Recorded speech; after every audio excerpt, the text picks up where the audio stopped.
Hello students. जैसा कि पिछली क्लास में अपन ने व्यवसाय की अवधारणा और व्यावसायिक क्रियाओं की विशेषताओं के संदर्भ में पढ़ा। अब आगे अपन पढ़ने वाले हैं व्यवसाय, पैसा तथा रोजगार में तुलना। व्यवसाय के बारे में आपको परिभाषाओं से, उसके अर्थ से, उसकी विशेषताओं से काफ़ी सारी जानकारी प्राप्त हो चुकी होगी। तो व्यवसाय, पैसा और रोजगार में तुलना करते अपन। इम्पोर्टेंट क्वेश्चन भी बनता है इसका।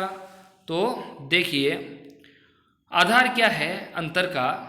देखिए, स्थापना की विधि, यानी कि स्थापना की विधि व्यवसाय की क्या होगी, पैसे की क्या होगी और रोजगार की क्या होगी। देखिए, फर्स्ट स्थापना की विधि। उद्यमी का निर्णय तथा अन्य कानूनी औपचारिकताएं यदि हो। व्यवसाय की स्थापना कैसे हो सकती है? उद्यमी का निर्णय।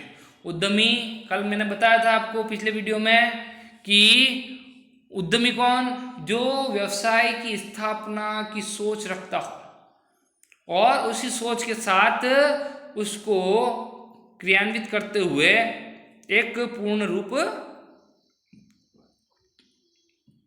देता हो, तो वो उद्यमी कहलाएगा। तो इसमें व्यवसाय की स्थापना कैसे होगी? उद्यमी के निर्णय और जो भी कानूनी औपचारिकता है, उन औपचारिकताओं को यदि आप पूरा कर लेते हो तो क्या होगा?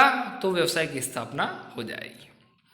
वहीं पैसा देखिए, पैसा किसी व्यावसायिक संस्था की सदस्यता तथा व्यवहारिक योग्यता का प्रमाण पत्र है। पैसा किसी व्यावसायिक संस्था की सदस्यता, आपने किसी व्यावसायिक संस्था की सदस्यता प्राप्त की है तो वो, और उसका प्रमाण पत्र प्राप्त किया है तो आपके लिए क्या हो गया? पैसा हो गया। जैसे आपने चार्टर्ड अकाउंटेंट जिससे होता है वो भी पैसे के रूप में होता है। आप उसको भी एक प्रमाण पत्र मिलता है, तो उसके द्वारा वो क्या बन जाता है? उसका सदस्य बन जाता है परिषद का, तो वो पैसा कहलाता है। रोजगार, नियुक्ति पत्र अथवा सेवा समझौता। आप जहाँ कार्य करने जा रहे हो वहाँ से आपको कोई नियुक्ति का पत्र मिला है या आपने सेवा संबंधी कोई समझौता किया है तो उसी से आप रोजगार प्राप्त कर लेंगे। नेक्स्ट पॉइंट आता है आपके कार्य की प्रकृति। कार्य की प्रकृति व्यवसाय में कैसे? जनता को वस्तुओं और सेवाओं की सुलभता। आप जनता को क्या करेंगे? वस्तुएं और सेवाएं सुलभ कराएंगे। वस्तुओं और सेवाओं की आपको व्यवसाय में सुलभता होगी। पैसे में क्या करेंगे? पैसे में कार्य की प्रकृति होगी व्यक्तिगत विशेषज्ञ सेवाएं प्रदान करना। व्यक्तिगत विशेषज्ञ सेवाएं प्रदान करना यानी कि जैसे डॉक्टरेट करने के बाद अपनी व्यक्तिगत सेवाएं प्रदान करता है, टीचर अपनी व्यक्तिगत सेवाएं प्रदान करता है, एक वकील वकालत पूरी करने के बाद अपनी व्यक्तिगत सेवाएं प्रदान करता है। तो ये सब क्या है? पैसा है। और इसके पश्चात वो क्या करता है? अपनी सेवाएं प्रदान करता है। रोजगार में देखिए, सेवा समझौता या सेवा के नियमों के अनुसार कार्य करना। सेवा समझौता जो भी हुआ है नियुक्तिकर्ता और जिस व्यक्ति की नियुक्ति की उसके बीच, तो जो भी सेवा समझौता हुआ है वो सेवा समझौता या सेवा के जो भी नियम है उस नियम के अनुसार उसको कार्य करना होगा। नेक्स्ट पॉइंट देखिए, योग्यता। व्यवसाय में किसी न्यूनतम योग्यता की आवश्यकता नहीं। व्यवसाय कोई भी व्यक्ति कर सकता है, उसके लिए कोई योग्यता निर्धारित नहीं होती। जबकि पैसे में क्या होता है कि पैसे में विशेष क्षेत्र में प्रशिक्षण। भैया आप अगर डॉक्टर हैं तो आपने डॉक्टर से संबंधित कोई प्रशिक्षण प्राप्त किया हो, आप टीचर हैं तो आपने टीचर से संबंधित कोई प्रशिक्षण प्राप्त किया हो, आप वकील हैं तो वकील से संबंधित आपने कोई प्रशिक्षण प्राप्त किया हो, आप सी हैं तो सी से संबंधित आपने कोई प्रशिक्षण प्राप्त किया हो। तो ये प्रशिक्षण तथा उसकी आपने विशेष योग्यता प्राप्त की हो तो वो क्या होगा? पैसा होगा। तो पैसे में इस प्रकार की योग्यता जरूरी होती है। और रोजगार में देखिए आप, नियोक्ता द्वारा निर्धारित योग्यता प्रशिक्षण। रोजगार में नियोक्ता जो भी निर्धारित योग्यता रखता है तो वो जैसे 10वीं पास, 12वीं पास, ग्रेजुएट, तो उस प्रकार की योग्यताएं और साथ ही जो उसको प्रशिक्षण अगर प्राप्त मांग रहा है तो उसके हिसाब से उसने प्रशिक्षण प्राप्त किया हो, तो इस तरीके से उसकी योग्यता होती है। अब व्यवसाय में देखिए अर्जित लाभ। व्यवसाय में प्रतिफल क्या होता है? प्रतिफल जो लाभ आप अर्जन कर रहे हो, जो लाभ प्राप्त कर रहे हो, वही उसका प्रतिफल होता है। वहीं आप देखते हैं पैसे में फीस ली जाती है। एक डॉक्टर फीस लेता है, एक टीचर फीस लेता है, एक वकील फीस लेता है, एक सीए फीस लेता है। तो इस तरीके से ये क्या हो गए, यहाँ पर प्रतिफल क्या हुआ? फीस हुआ। रोजगार में वेतन या मजदूरी। रोजगार में जो भी समझौता हुआ है उस समझौते के अनुसार वेतन दिया जाएगा या उसकी जो भी मजदूरी बने वो मजदूरी दी जाएगी। नेक्स्ट 5वां पॉइंट जो आपके आता है, 5वें पॉइंट में देखिए, व्यवसाय की प्रकृति अथवा आकार के अनुसार पूंजी का निवेश। पूंजी निवेश में व्यवसाय की प्रकृति कैसी है, आप किस प्रकार का व्यवसाय कर रहे हो, साथ ही उसका आकार कैसा है, आकार बड़ा है या छोटा है। छोटा व्यवसाय है तो कम पूंजी में काम चल जाएगा, बड़ा व्यवसाय है तो अधिक पूंजी की आवश्यकता होगी। वहीं आप पैसे में देखिए, स्थापना के लिए सीमित पूंजी की आवश्यकता। पैसे में स्थापना के लिए सीमित पूंजी की आवश्यकता होती है, कम पूंजी से भी अपना व्यवसाय वो प्रारंभ कर सकते हैं। जैसे डॉक्टर ने क्लिनिक खोल दिया तो उसमें पैसे की आवश्यकता ज़्यादा नहीं होती है। अध्यापक ने कोई ट्यूशन सेंटर खोला है तो उसके लिए पैसे की आवश्यकता ज़्यादा नहीं होती है। तो इस तरीके से सीमित पूंजी में भी वो अपना काम चला सकते हैं। और रोजगार में तो किसी प्रकार की पूंजी निवेश की आवश्यकता होती ही नहीं है। जोखिम, लाभ अनिश्चित, अनियमित जोखिम सदैव। व्यवसाय में जैसा कि आप विशेषताओं में पढ़ चुके हैं, लाभ कैसा है? अनिश्चित है। और व्यवसाय में जो जोखिम तत्व विद्यमान होता है यानी कि अनियमित जोखिम सदैव उसमें किसी न किसी रूप में बनी रहती है। वहीं पैसे में नियमित फीस होती है एवं निश्चित होती है, कुछ जोखिम भी होती है। आप देखते हैं कि डॉक्टर की फीस नियमित होती है, निश्चित होती है, जिसको आपको देना ही है। टीचर की फीस नियमित होती है, निश्चित होती है, जिसको आपको देना ही है। वकील की फीस नियमित होती है, निश्चित होती है, जिसको आपको देना ही है। हाँ, हो सकता है कभी कभार जोखिम उत्पन्न हो जाए, कोई व्यक्ति अगर पैसा नहीं दे तो। रोजगार निश्चित, नियमित, वेतन, कोई जोखिम नहीं। रोजगार में कोई किसी प्रकार की जोखिम नहीं होती, समझौते के अनुसार उसको वेतन मिलता है या मजदूरी मिलती है, नियमित रूप से मिलती रहती है। इसलिए रोजगार में किसी प्रकार का कोई जोखिम नहीं होता है।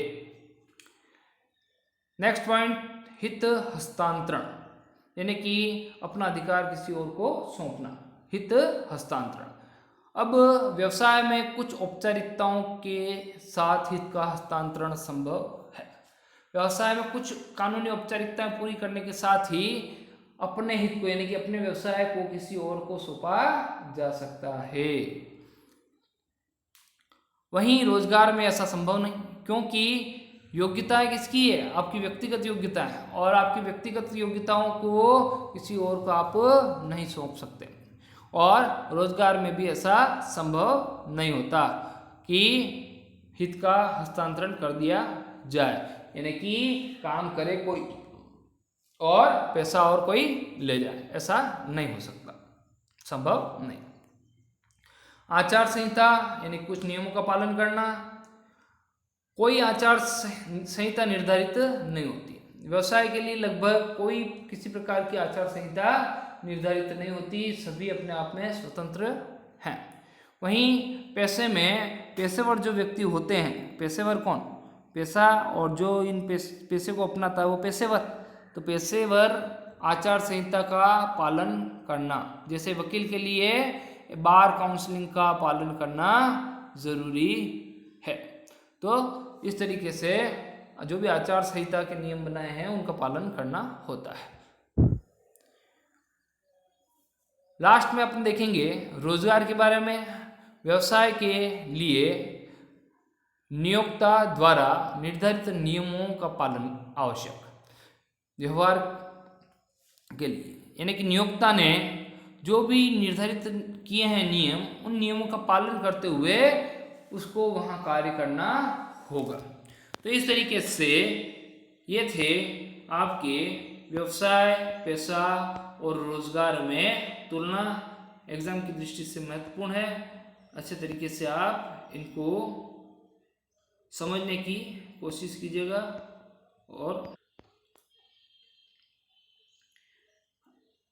व्यवसाय, पेशा और रोजगार में तुलना, यहाँ पर आपको जो बताई गई वो इंडेक्स के रूप में बता रखा है तुलना तीनों में, और यहाँ आपको थ्योरिकल रूप में बता रखा है व्यवसाय, पेशा और रोजगार में तुलना। आप चाहे तो वो याद कर सकते हैं, चाहे ये भी याद कर सकते हैं। तो इस तुलना को भी अपन एक बार पढ़ लेते हैं। देखिए थ्योरिकल में क्या है। जैसा कि ऊपर बताया जा चुका है कि आर्थिक क्रियाओं को 3 मुख्य वर्गों में विभाजित किया जा सकता है। मुख्य वर्ग कौन कौन से पढ़े अपन ने? व्यवसाय, पेशा और रोजगार। अब यहाँ पर आप देख लीजिए, आपको इस तरीके से दे रखा है कि व्यवसाय का अभिप्राय उन आर्थिक क्रियाओं से है जिनका संबंध लाभ कमाने के उद्देश्य से वस्तुओं का उत्पादन या क्रय विक्रय या सेवाओं की पूर्ति से है। जिनका उद्देश्य क्या है? लाभ कमाना, वस्तुओं का क्रय विक्रय करना, उत्पादन करना। व्यवसाय में संलग्न व्यक्ति द्वारा अपनी आय लाभ के रूप में दर्शाई जाती है, और व्यवसाय जो व्यक्ति करता है उसको क्या प्राप्त होता है? उसको प्राप्त होता है लाभ। तो ये था व्यवसाय के बारे में। अब पढ़ेंगे आगे इसी में पैसे के बारे में। पैसे में देखिए, पैसे में वे क्रियाएं सम्मिलित हैं जिनमें विशेष ज्ञान, दक्षता की आवश्यकता होती है और व्यक्ति इनका प्रयोग अपने धंधे में आय अर्जन हेतु करता है। पैसे में विशेष ज्ञान और दक्षता उनको प्राप्त होनी जरूरी है और इसी के आधार पर वह आय प्राप्त करते हैं। इस प्रकार की क्रियाएं पेशेवर संस्थाओं द्वारा साधारणतः कुछ मार्गदर्शिकाएं व आचार संहिताएं बनाई जाती है। कुछ संस्था होती है पेशेवर संस्था, उसके द्वारा इन लोगों का मार्गदर्शन करने के लिए कुछ मार्गदर्शिकाएं या कुछ नियम, आचार संहिताएं बनाई जाती है। पैसे में संलग्न व्यक्तियों को पेशेवर कहा जाता है। अंडरलाइन कर लीजिएगा यहाँ पर। उदाहरण देखिए, चिकित्सक पेशे में भारतीय चिकित्सक परिषद के नियम के अनुसार वो कार्य करते हैं। वकील भारतीय बार काउंसिलिंग के अनुसार कार्य करता है। लेखाकार लेखांकन से संबंधित पेशे से संबंधित है तथा भारतीय चार्टर्ड अकाउंटेंट इंस्टीट्यूट के नियमों के अनुसार ये कार्य करते हैं। तो इस तरीके से आप देख सकते हैं कि पेशे में जो भी ये संस्थाएं, परिषद हैं, उनके अकॉर्डिंग उनको कार्य करना होता है। वहीं रोजगार में देखिए, रोजगार का अभिप्राय उन धंधों से है जिनमें लोग नियमित रूप से दूसरों के कार्य करते हैं। नियमित रूप से क्या करते हैं? वो दूसरों के लिए कार्य करते हैं और बदले में पारिश्रमिक प्राप्त करते हैं। बदले में उनका जो भी समझौते के अनुसार जो भी पारिश्रमिक तय होता है वो इन्हें प्राप्त करते हैं। वे व्यक्ति जो अन्य व्यक्तियों द्वारा नियुक्त किए जाते हैं कर्मचारी कहलाते हैं। वे व्यक्ति जो किसी अन्य व्यक्तियों को द्वारा नियुक्त किए जाते हैं क्या कहलाते हैं? कर्मचारी कहलाते हैं।